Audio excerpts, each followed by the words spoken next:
ప్రభుత్వ రంగ సంస్థల్లో పనిచేసినటువంటి ప్రభుత్వ ఉద్యోగులకు పెన్షన్ విషయంలో చాలా ఇబ్బందులకు గురి చేస్తుంది కేంద్ర రాష్ట్ర ప్రభుత్వాలు అని చెప్పి ప్రధానంగా రిటైర్డ్ ఎంప్లాయీస్ అందరూ కూడా ముక్త కంఠంతో మాకు న్యాయం జరగాలని చెప్పి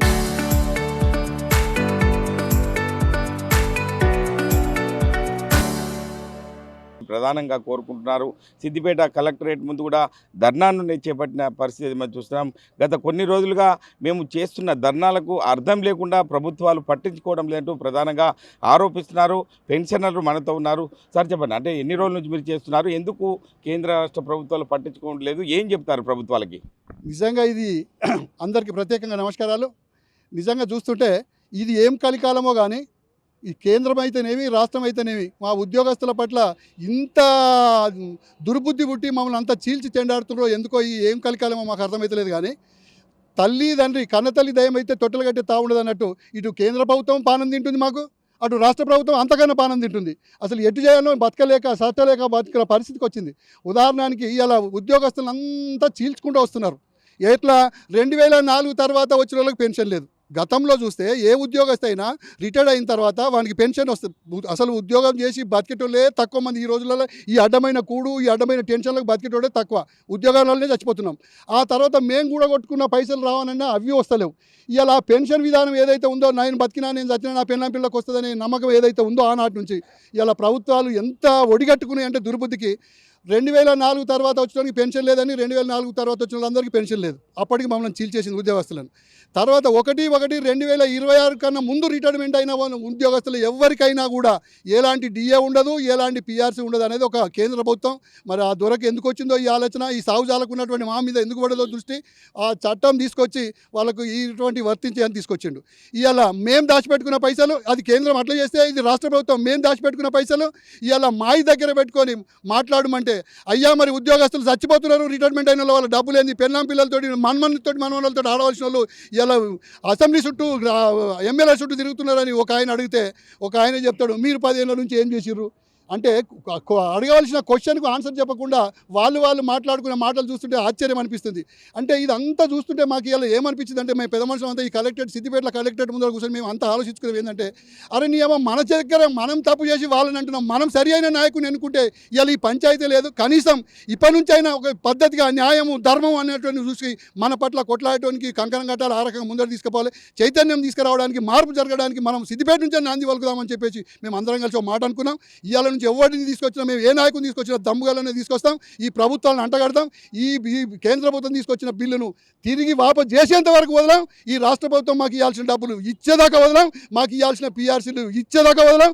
మేము సావనైనా చేస్తాం కానీ మేము అనుకున్న మాట వదలమని చెప్పేసి ఈ రకంగా ముక్తాకంఠంగా ఈరోజు ప్రభుత్వాలను హెచ్చరిస్తున్నాం.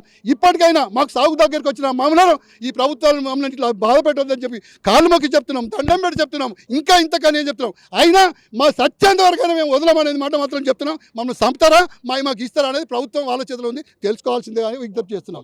చెప్పండి సార్, అంటే ప్రధానంగా విశ్రాంతి తీసుకునే సమయంలో ఇటువంటి గడ్డు పరిస్థితి వస్తుందని చెప్పి ఎవరు కూడా అనుకోలేదు కాబట్టి ప్రభుత్వానికి ఏం డిమాండ్ చేస్తారు చివరగా? ఈరోజు కేంద్ర ప్రభుత్వం ప్రవేశపెట్టినటువంటి వ్యాలిడేషన్ చట్టాన్ని ఉపసంహరించుకోవాలని డిమాండ్ చేస్తూ all India state pensioners federation ఇచ్చినటువంటి పిలుపులో భాగంగా దేశవ్యాప్తంగా ఉన్నటువంటి అన్ని కలెక్టర్ కార్యాలయాల ముందు ఈ పెన్షనర్సు ఈరోజు ధర్నా కార్యక్రమం చేపట్టి కలెక్టర్ గారికి మెమోరాండం సమర్పించేటువంటి కార్యక్రమం చేపట్టింది. ఇది ఒక కేవలం మన జిల్లానే కాదు, దేశవ్యాప్తంగా ఈరోజు జరుగుతున్నటువంటి ప్రోగ్రాం. దీని ఉద్దేశం ఏంటంటే కేంద్ర ప్రభుత్వం గత సంవత్సరం మార్చి 25వ తేదీన ఒక ఆర్థిక బిల్లులో భాగంగా వ్యాలిడేషన్ చట్టాన్ని దాని చర్చ జరగకుండా దాంట్లో ప్రవేశపెట్టింది పార్లమెంట్లో. ఆ చట్టం యొక్క ఉద్దేశం ఏంటంటే పెన్షనర్లను 2026 జనవరి కంటే ముందు రిటైర్ అయినటువంటి వాళ్ళు, 2026 జనవరి తర్వాత రిటైర్ అయినటువంటి వాళ్ళుగా 2 సమూహాలుగా విడగొట్టి ఈ 26 తర్వాత రిటైర్ అయినటువంటి వాళ్ళకు మాత్రమే పిఆర్సీ డిఆర్ అనేటువంటిది ఇచ్చే విధంగా ఆ చట్టంలో పొందుపరచడం జరిగింది. మరి 2026 కంటే ముందు రిటైర్ అయినటువంటి వాళ్ళకు ఎలాంటి పిఆర్సీ లేదని ఎలాంటి డిఆర్ లేదన్నటువంటి ఆ చట్టంలో పొందుపరచడం ఉంది. దానికి వ్యతిరేకంగా ఈరోజు దేశవ్యాప్తంగా all India state pensioner federation ఇచ్చినటువంటి పిలుపులో భాగంగా ఈరోజు మన సిద్దిపేట కలెక్టర్ కార్యాలయం ముందు సమావేశం ఏర్పాటు చేసుకున్నాం. ఇందులో అన్ని సంఘాలు జేఏసీ పెన్షనర్ జేఏసీ అన్ని సంఘాలు కూడా ఈ కార్యక్రమంలో పాల్గొని ఈ కార్యక్రమాన్ని చాలా విజయవంతం చేసినందుకు అందరికీ పేరు పేరున నేను ఉద్యమం తెలియజేసుకో మరి ఇప్పటికైనా ఈ వ్యాలిడేషన్ చట్టాన్ని కేంద్ర ప్రభుత్వం ఉపసంహరించుకోవాలని మా పెన్షనర్ల తరఫున మేము డిమాండ్ చేస్తూ ఉన్నాం. మాకు ఇలాంటి కక్షపూరిత వ్యతిరేక విధానాలను ఇప్పటికైనా కానీ ఉపసంహరించాలని కేంద్ర ప్రభుత్వాన్ని ఈ మోడీ గారిని కోరుకుంటా ఉన్నాం.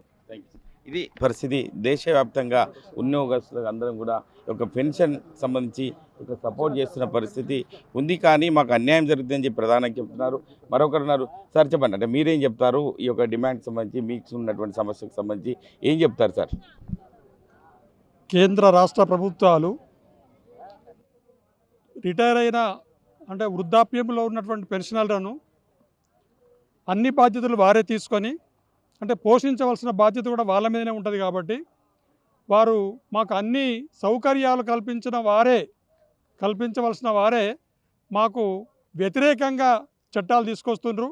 ఏ చట్టం తీసుకొచ్చినా మాకు సంబంధించిన అంశాలు కాబట్టి మొదట మాతో చర్చించి మంచి చెడు మాకు అంటే నచ్చజెప్పి ఆ చట్టాన్ని తీసుకొస్తే ఓకే. కానీ దొంగచాటుగా ఎవరికి చెప్పకుండా నియంతృత్వ ధోరణితో మాకు వ్యతిరేకంగా చట్టాలు తీసుకొచ్చి మాకు పెన్షనర్లు అంటే బాధపడే విధంగా పెన్షన్ పెరగకుండా, పెన్షన్ పెరగడం అంటే ఏంటిది, ధరల సూచికల ప్రకారంగా పెన్షన్లు పెరుగుతాయి ఎవరికైనా కానీ. ఇప్పుడు ధరలేమో పెరుగుతుంటాయి, పెన్షన్లు ఏమో పెరిగాయి. ఇప్పటి నుంచి నిలుపుదల స్టాగ్నేట్ చేసి మీకు గింతే ఇస్తాం, ఇక ఇంతకంటే ఎక్కువ ఇవ్వమని చెప్తుంది. అటువంటప్పుడు మరి ధరలు కూడా ఆ విధంగా పెరగకుండా ఉంటాయా అంటే ఉండయి. అవేమో ఆకాశాన్ని అంటుతాయి, మేము ఈయనే ఉండాలి. మేము వస్తువులను కొనుక్కునే స్థితిలో కూడా ఉండం. మరి అటువంటప్పుడు మేము బ్రతకడం ఎట్లా? అంటే మాకు అంటే గౌరవంగా ఉద్యోగంలో ఉన్నప్పుడు ఏ విధంగానైతే బ్రతుకుతామో రిటైర్ అయిన తర్వాత కూడా అదే విధంగా బ్రతకవలసిన బాధ్యత మాకుంటుంది. ఆ విధంగా సౌకర్యాలు కల్పించవలసిన బాధ్యత అది ప్రభుత్వానికి. ప్రభుత్వం ఆ విషయాన్ని మర్చిపోయి వీళ్ళు కూర్చుండి తింటుంది కదా అని మాకు వ్యతిరేకంగా చట్టాలు తీసుకొస్తున్నారు. ఇది పోయిన సంవత్సరం ఇదే రోజు అంటే మార్చ్ 25, 2025 రోజు ఈ వ్యాలిడేషన్ చట్టం అంటే మాకు 26 కంటే ముందైన వాళ్ళకు ఎటువంటి పిఆర్సీలు కానీ డిఆర్లు కానీ ఏమీ ఉండవు. ఇప్పుడు ఏదైతే ఉందో అదే పెన్షన్ జీవితాంతం పొందాలి. అంటే సరిపోయినా సరిపోకపోయినా అందులోనే చదువుకోవాలి. ఇక అటువంటి చట్టం తీసుకొచ్చారు. కాబట్టి దానికి వ్యతిరేకంగా మేమంతా పెన్షనర్ అన్ని సంఘాలు ఏ సంఘంలో ఉన్నా అందరం దాన్ని వ్యతిరేకిస్తున్నాం. ఈరోజు నిరసన తెలుపుతూ మేము ఒకటి కలెక్టరేట్కు మెమోరాండం ఇచ్చి దాన్ని మోడీ గారికి పంపించవలసిందిగా కోరుతున్నాం. ఈ పోరాటం ఇది ఆరంభం మాత్రమే, ఇది అంతం కాదు. ఎంతవరకైనా పోరాడతాం, ఎన్ని రోజులైనా పోరాడతాం. ఆ చట్టాన్ని మాత్రం వ్యతిరేకిస్తాం. రద్దు చేసేదాకా పోరాటాన్ని విరమించలేదని మీ ద్వారా ప్రభుత్వానికి తెలియజేస్తున్నాం. ఇది పరిస్థితి. ప్రభుత్వ రంగ సంస్థల్లో పనిచేసేటువంటి ఒక రిటైర్డ్ ఉద్యోగస్తులకు విశ్రాంతి తీసుకునే సమయంలో ఇటువంటి ఇబ్బందులకు గురి చేస్తే రాబోయే రోజుల్లో ఓటుతో సమాధానం చెప్తాం. ఎందుకంటే మేము విశ్రాంతి తీసుకునే సమయంలో ప్రభుత్వాలు ఎందుకు ఎడచెమన పడుతున్నాయి అని చెప్పి ప్రధానంగా ఉద్యోగస్తులు, రిటైర్డ్ ఉద్యోగస్తులు కూడా డిమాండ్ చేస్తున్న పరిస్థితి. ఇప్పటికైనా అధికారులు స్పందించి వారికి న్యాయం చేసే విధంగా ముందుకెళ్లాలని చెప్పి ప్రధానంగా ఆర్టీవీ కోరుకుంటుంది. కెమెరామెన్ నెల్లూరుతో మహేష్, ఆర్టీవీ, సిద్దిపేట జిల్లా.